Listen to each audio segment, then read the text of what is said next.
రైతులు ఆశలు నిరాశలు చేసిన ప్రభుత్వం. తూర్పుగోదావరి జిల్లా సీతానగరం మండలం పురుషోత్తపట్నం గ్రామానికి చెందిన రైతులు వాపోతున్నారు. నీరు నీరు నీరు రైతు కంట నీరు చూడనైన చూడరు.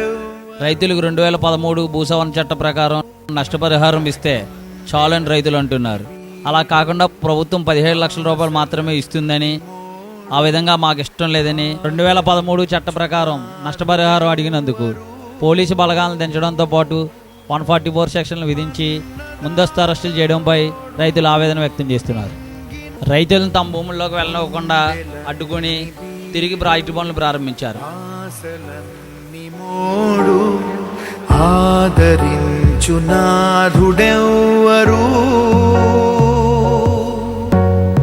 అన్నదాత గోడు నింగినంటే నేడు ఆలకించు వారు ఎవ్వరు. నీరు నీరు నీరు రైతు కంట నీరు చూడనైన చూడరెవ్వరు.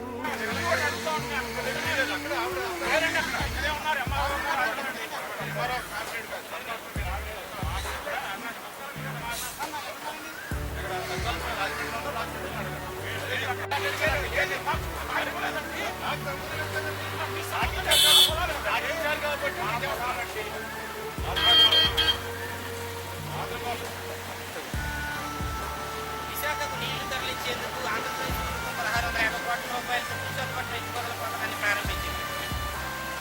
అయితే భూములు ఇవ్వడానికి ఒప్పుకొని రైతులు తమ భూములు ఇవ్వడానికి సిద్ధంగా లేవని కోర్టు చుట్టూ అధికారుల చుట్టూ అనేకసార్లు ప్రయత్నాలు చేసినా అవి విఫలం కావడంతో 144 సెక్షన్లు విధించి ముందస్తు అరెస్టులు చేయడంపై రైతులు ఆవేదన వ్యక్తం చేస్తున్నారు. నీటిపైన నీరు గారిపోయి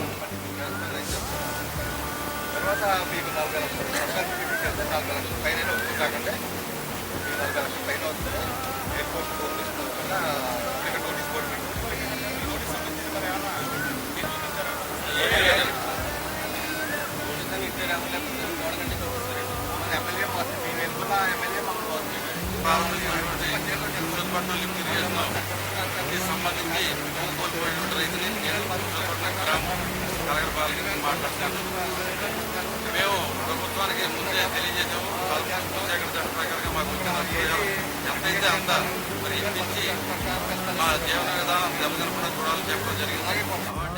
ఏమేమి చెప్తున్నారో చెప్పలేదు, ఏం చేస్తున్నారో చెప్పలేదు. కానీ ఈరోజు దౌర్జన్యంగా భూముల్లోకి కాంట్రాక్టులు పంపించి జలవనరుల శాఖ పనులు ప్రారంభించారు.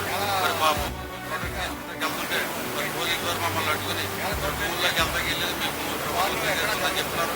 మరి పేద పొడుగు బలహీన వర్గాల రైతులకి మరి నష్టపరిహారం ఇవ్వకుండా భూముల్ని తీసుకోవడం అన్యాక్రాంతం. కాబట్టి ప్రభుత్వం వారు వెంటనే 11 చట్ట ప్రకారంగా నష్టపరిహారం రైతు నాగలి